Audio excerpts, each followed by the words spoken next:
Good morning. I would first like to thank the Minister of Trade and KOTRA for inviting me here. It has been several years since I have been back in Korea, and it is a pleasure to be in this beautiful country. I think it's also important that we begin to have more discussion about the US-Korea relationship, among others, and continue to work toward the peace that we know trade is such an important part of. So today, we are going to talk about challenges for the world trading system. And you probably woke up this morning to more news about US tariffs. It has become a daily, or at least a weekly, event in the United States. And it is one that has certainly placed a bit of a drag on the global economy.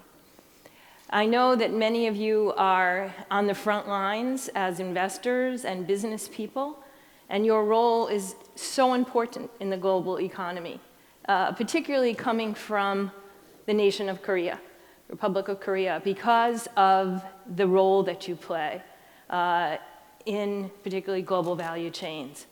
The importance of global value chains to prosperity is something that is not very widely understood, and your role and your voice are going to be increasingly important as we move forward on what the technologists are telling us is going to be a brave new world of technological innovation and Industry 4.0.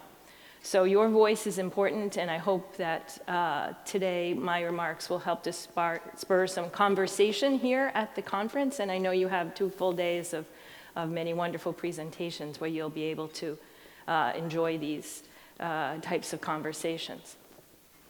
I also know that some of you here are academics, and that is, of course, my training. I come from the university to the think tank. And as academics, we are often looked for the sort of natural experiment, the unexpected policy surprise to see how businesses react. Well, this has certainly been the mother lode of surprises in the last 3 years. So I know the academics in the audience, the trade economists, will have many years of research projects that will come from this period of our history. Okay, so when we look forward, I want to talk about 3 things. First, something that I'm sure many of you are already aware of, that global growth is slowing. And of course, the link of that global slowing to the trade war between the United States and China. When this first started, I had just arrived in Washington, and many reporters were asking, should we really call it a war? And of course, once China retaliated, I felt, yes, I think we can now begin to call it a war. We were calling it a conflict or a skirmish, but now we've seen repeated tit-for-tats, US action followed by a China action, and we're going to see how that plays out a little bit today. Of course, the extent to which each side has covered the other's exports with trade taxes is not going to be news to most of you, but perhaps I can shed a little bit of light on what the US-China trade flows look like and how important this really is to those of us who are involved in global value chains. I also want to talk a little bit about US policy and how it is beginning to promote decoupling between China and the United States. And I think we need all collectively to do a lot more work in thinking about what that means for the rest of Asia. It's going to be a difficult situation if these policies continue, and most people in Washington don't really see a big change coming, even if there is a change in administration next November. And finally, I'll talk a little bit about the WTO reform. I had the pleasure of meeting the minister this morning, and she and I talked about the very exciting times in which she is serving. Also, the President of KOTRA knows that being a leader in the trade field today is extremely challenging. We are facing some important crises. In the next week, we may see that the dispute settlement system within the WTO is greatly harmed by a failure of the appellate body to be able to sit a panel. So we are really at a time when some of the things that we perhaps took for granted are going to be severely disrupted. And we have to think about how we can build a trade system that is more inclusive, both in terms of the peoples within our own economies so that people, skilled, unskilled workers, see the importance of trade to their everyday life, but also that we incorporate developing countries more fully into the global system.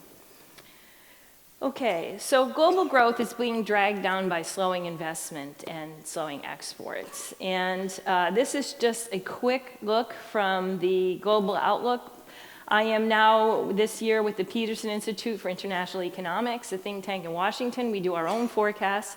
If anything, you can see that we have continually downgraded the estimates on GDP growth moving forward to the future. This is a very common thing to do. The World Bank, the IMF, has gradually decreased its growth estimates as we have moved forward.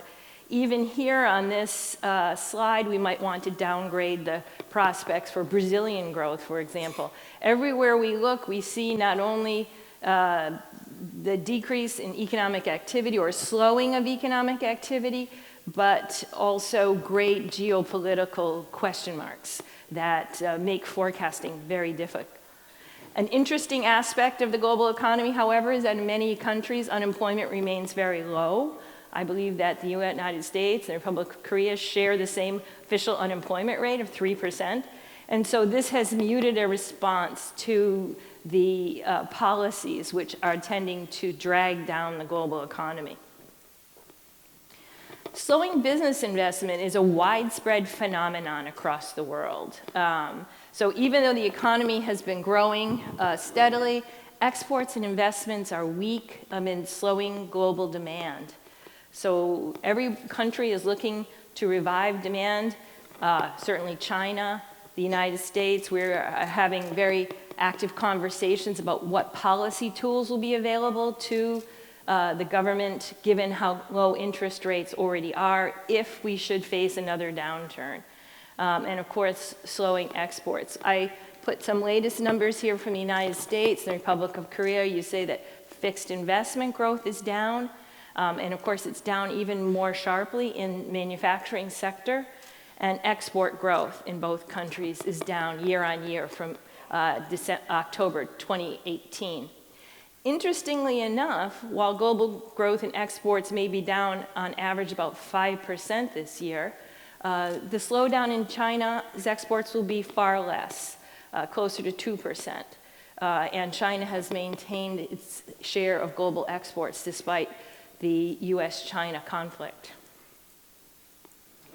US-China trade is largely global supply chain flows. This is something that is not well understood in the United States, unfortunately.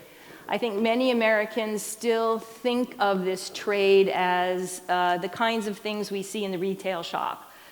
So toys, footwear, apparel. And yet increasingly, really beginning very much at the turn of the century, foreign investment flowed into China, fueling a huge surge of exports from foreign invested enterprises. The Republic of Korea certainly participated in that, as did the United States, Japan, European, Taiwanese firms. So this fueled a huge export surge and, of course, export growth, employment growth, both within China, but also within the home country, something that isn't often understood. In the United States, we talk about something called the China shock. And the China shock is due to a series of very prestigious and important papers that were written by top academics in the United States, talking about the job losses that came from the increase in Chinese exports to the United States. That paper leads many people to think that trade with China has been a lose proposition, lose-win. We lose, they win. And of course, it leaves out the very important fact that a lot of this was fueled by the development of global value chains, and that jobs were created. They were just created in different parts of the economy. So this goes back to what I said earlier, which is the importance of making sure that the benefits of trade are widely enjoyed within our own economies to build support for the type of global integration that we would like to see. So I'm sorry this is so small. This comes from a chart on some work I did recently for the Peterson Institute. But what I want to share with you is the idea that US imports from China are highly concentrated in a few categories of goods. In particular, it's highly concentrated in computers and electronic products, 36.5% of trade in 2007, before the trade war began, and then almost another 9% in electronic equipment. Miscellaneous manufacturing includes some odd things like toys, but also medical devices. If we pull all these things together, we see that 50% of trade is not in the types of goods that Americans often associate with China. It's really the types of innovative, highly connected industries that are the basis for the global value chains. China's exports depend on foreign invested enterprises to an extent that I also think is not widely appreciated outside a few circles. The blue here is the average foreign invested enterprise export share for the world as a whole. The red columns are for exports only to the United States, and these numbers come from our analysis of Chinese customs records. And what we see is that, particularly for exports to the United States, foreign invested enterprises are mediating the majority of exports. In fact, in 2009, that share was well above 60%. And even in 2014, the latest data to which I have access, we see that 60% of exports are coming from foreign invested enterprises. That means that they're leaving companies like Samsung, like Foxconn, like General Electric, et cetera. We can also look at US customs records to show that much of this trade is not arm's length trade, it's related party trade. That means it's trade within different parts of the same companies. And so when we think about putting tariffs or using other trade instruments on this type of trade, we need to remind our officials that this is a different animal than the type that we studied when we talked about David Ricardo in college. Trade and investment are really what drive these global value chains. I don't have to tell people at KOTRA about the importance of the trade and investment link. But these global value chains are characterized by, and this is due to Paul Antras at Harvard University, customized production, sequential production that goes from the buyer to the seller, high contracting costs, because a lot of information is going to be transferred from the buyer to the supplier. And then global matching of goods, services, production teams, and ideas. Global value chains are often characterized by goods that we call complex because they cross borders multiple times. And so all of these point to the substantial costs of disruption of policies that will hinder the operation of global value chains. So when we talk about tariffs in the United States, we need to be talking about the fact that we're attacking the global value chains that underlie our own economies. That is just something that you really don't hear very often, but it's important that those of us who are involved in these activities really make clear. Now, of course, the United States, the European Union, Japan, and South Korea are all highly involved in these activities. This table shows each country's share in global output by the foreign affiliates. So the amount of global output supplied by foreign affiliates, and then where these countries are located. What we see is that the United States has that highest blue bar, and it's very important both for inward foreign investment and for outward foreign investment. So is some of the European countries, particularly Germany and France. And then we look at Korea, we see Korea also very important in outward foreign investment, an important driver in the global economy in terms of what its outward foreign investors do.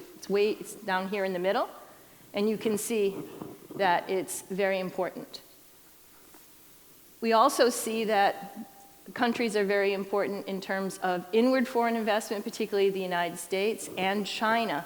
China's blue bar is very high, its white bar is very low. That, of course, is changing as China becomes more of an important outward investor, but still now foreign investment into China has been very important for the global economy. The last 20 years have really changed the face of where global business is done. The US-China trade war, how far has it gone? I'm sure that you all have been keeping up with this, But I wanted to review a bit of information that we have at the Peterson Institute have been trying to make clear is available for the public. This is a diagram which has been reprinted many times in the US press. This is from my colleague Chad Bowen at the Peterson Institute. And it shows the level of tariffs levied by the United States against Chinese imports. What you see is that these have been creeping up steadily and really went over 20% on average in the middle of this year with the September 1, well, in the fall, with the September 1 tariffs. We will see that there's 2 tranches of tariffs that were placed on Chinese imports after September. The first one was in October 1, and then we are waiting for the next round, which would hit December 15. The December 15 round is, of course, it's up in the air, waiting for the outcome of the ongoing talks between the United States and China. Now, that round is, of course, particularly interesting because it is what I call the cell phone laptop round. About 70% of the goods in that basket are things that the government didn't want to tax, but now that we're going to the very end, we're basically going to tax everything. We will be hitting US cell phones, laptops, computers. And of course, many of those are designed by US companies, as well as companies from other parts of Asia. But we have our iPhones, we have our HP computers, our Dell computers coming in, and of course, there's a very large number of jobs that are attached to those industries. My sister, for example, worked for Hewlett-Packard, so I'm very aware of this. Interestingly enough, the phones that Samsung exports to the United States, according to my research, but I'd be interested in hearing from my Korean friends, are not made in China, are not assembled in China, and therefore would not be subject to tariffs, whereas, interestingly enough, the iPhone would be. So you can see that the tariffs, if President Xi and President Trump do not reach an agreement, will be 26.4% on average by the end of this year. We will be back before the China's accession to the WTO. China has also raised tariffs against the United States in response to what has been happening, and we see that this has climbed steadily. By December 15th, if China goes through with all retaliatory tariffs that it has announced, tariffs on US exports to China will be 25.9%, almost 26% as well. At the same time, China has been cutting tariffs more generally, and its tariffs are now about 6.7% on average. And of course, so that means that US companies are facing higher barriers to exporting to China, while Korean exporters are facing lower barriers, at least in terms of tariffs. The tech supply chains are hit particularly hard by the US tariffs. And I just want to point out a couple of things from this chart. First, on the left-hand side, those red bars show you how much in each good still remains to be taxed. And if you look at the black column there, computers and electronic products, and where you see 50% of products in that particular industry have yet to be taxed. So there's still a lot of pain to come over the next couple of weeks. If we look over here on the right side of the chart, you can look at these 5 industries. These are North American NAICS industries. So these are industries as used under the NAFTA for US statistics. And just looking first at computer electronic products, look at that red column. It has the number 95%. 95% of those goods that will be taxed in December are coming from foreign invested enterprises. So what this tells you is that the US-China trade war is really global, and it has impacts on our allies in the region, our allies in North America, and clearly has implications well beyond what perhaps President Trump understands. US policies are increasingly promoting decoupling. And decoupling is a word that we didn't even use a while ago. And it would be fair to say that China has also promoted decoupling. Of course, you're all familiar with the famous Made in China 2025 documents urging Chinese companies to promote indigenous investment, local national champions, the replacement of high-tech imports with locally made goods.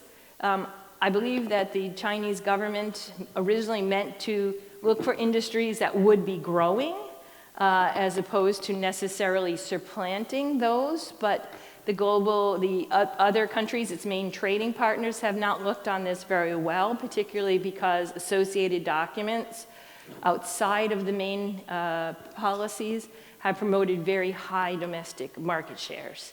And of course, if we believe that trade is built on fair competition, we have to say that the outcome of that competition 10 or 15 years from now is not known, that we would let the best company have the highest market share. So this is something that has fueled not only the belief that China is using subsidies to promote its own industries at the expense of its trading partners, but also that its system is increasingly incompatible with the WTO system or rules-based system that is supposed to be built on market competition.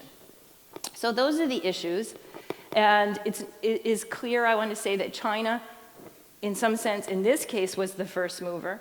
But the US has responded quite strongly. And the interesting thing is that many of these policies which believe that continued or deeper integration with China is a threat to the United States are widely shared in the United States by both Republicans and Democrats. And so we are likely to continue to see decoupling being an issue no matter what the outcome of the next election is. So I think you're probably all familiar with the main US complaints about intellectual property rights. The US complaints are not the United States alone. We hear similar complaints from investors based in Korea, in France, in Germany, in Japan. The top one, number one, that there's forced technology transfer from US companies through its joint venture requirements was one of the main ones. This is actually the list of complaints from the 301 case, but we know that President Trump has never been constrained by the rules, and in fact, he talks a lot about many other complaints, namely the growing trade imbalance, and other types of barriers to US market access into China. My own view is that with China increasingly opening up foreign investment to wholly owned enterprises, the issue about forced tech transfer through joint venture is, in a sense, last year's news. We really need to be in touch with our investors to find out what the real issues are now in terms of how they are being treated within the country. So these are the actual 301 issues, but the issues today, I believe, eclipse this report, which was done almost 2 years ago now. China has made some progress on IP protection. And part of it is that the cost of allowing IP theft is beginning to outweigh the benefits of actually having a stronger IP protection system within the country. It is a source of conflict with some of its major trading partners. Its domestic investors need protection. They are seeing theft within their own country that domestic investors would like to see more protection. And then there's this issue of emerging sectors. The emerging sectors are those where the need for transfer from technology leaders, from those companies at the frontier, say from Korea, from the United States, from Germany, is not so important because the technologies are being invented as we speak. So the concerns now move more toward the labs and the testing grounds. And that is reflected in other policies, which I'll talk about in a minute. The Chinese legal architecture has been changing to reflect the changing views in China, the opening of specialized intellectual property courts in 2014, the consideration of a national level IP appeals court, and recent announcement of high punishment, internal punishment for repeat offenders. So of course, like all things, the proof is in the pudding, as we say in English. So we wait and see how these will play out. As you may know, enforcement of IP promises has been a major sticking point between the Trump administration and the Chinese in terms of reaching a phase 1 deal. The Chinese also recently passed a Chinese foreign investment law. The swift passage was clearly meant to be a signal to the foreign business community that China will remain a place that welcomes foreign investment. It hits all the right themes: national treatment, intellectual property protection, market access, no forced technology transfer. But companies report that, in their view, the language is vague, and they need to see how this will be played out. Now, the new laws should be conducive to China receiving more foreign direct investment, and it's important to note that FDI into China is actually up this year, not down so far. So the Chinese have maintained the flow of funds into the country, which, as you know, is more important for their development than strictly being a source of capital. Now, the US is beginning, in response, to develop new tools for tech decoupling. So their belief is tariffs aren't going to be the answer, or at least we hope that's where they're moving. But there is growing concern about the level of integration we have already achieved in technology with China, and the extent to which we wish to continue that level of integration as we move into more highly invasive and we think all-encompassing levels of technology. So a good example might be the Internet of Things. When everything is hooked together, the US is asking, how much Chinese presence do we want? Now, the first line of defense is always export controls for a technology developing country like the United States, and we have a newly revised export control law that will certainly affect tech supply chains. The US has already published an entities list that limits US tech exports. Again, we've had these in the past, but they are nor sort of supercharged in terms of the breadth of transactions that they cover, and in the scope for administrative action. There will be a likely ban that will limit Chinese content in US technology. And of course, we have new commerce transaction reviews that are going to be specifically aimed at the information and communications technology and services. Now, for Korea, there is the question, how is this going to affect your suppliers? Will it require just completely different supply chains? Nothing in China? Will it be different than that? Will it be a few products? These are questions that we don't know, and of course that level of uncertainty is fueling the slowdown in global business investment, because investors are left to wonder where is a safe place to invest for the future. Investment from China into the United States has fallen precipitously, and that leads us to WTO reform. Can WTO reform save the world trading system from these threats to deeper global integration? I think the answer is so far no, unfortunately. The inadequate rule book that was already in place clearly was not up to the task of resolving issues that weren't really covered. Remember, the WTO's rules were written prior to 1996, so they're old in the sense of all the new technology and ways that integration has advanced. So they didn't cover intellectual property, subsidies, state-owned enterprises, very difficult things even today to think about how we'll get consensus. So we have a vicious cycle where the failure to update WTO rules has allowed the US-China trade war to flourish, and then undercut the cooperation that we would need to actually update the trading system. So unfortunately, I'm not particularly optimistic about getting the WTO reform back on track. It's going to be essential for the rules-based system, and where Korea is I think, is a clear place to view the importance of a rules-based system, of a system that is not dependent completely on how powerful, how much market share you have, but rather is subject to rules which are agreed upon. We are moving rapidly away from that, and it's something that's very important. Unfortunately, getting back to that will require agreement by what we call the Big Four, US, China, EU, and Japan. These account for 55% of world trade, but having visited all these regions recently, I can say that we are not there yet. A bumpy road lies ahead for all of us. The global economy is slowing amid great uncertainty. The number of geopolitical crises that could happen in the next year are very large. We can only hope for the best. But the most important thing, I think, is for the business and academic community, not only to talk about the value of deeper global integration, as well as what we may see as some threats from that integration, but also to talk about how integration can be harnessed to provide really inclusive growth for the people within our own societies and for the developing countries in the world who aspire so much to raise their own people out through the important trade ladder. I will leave you with those thoughts, and thank you very much for inviting me to be here today.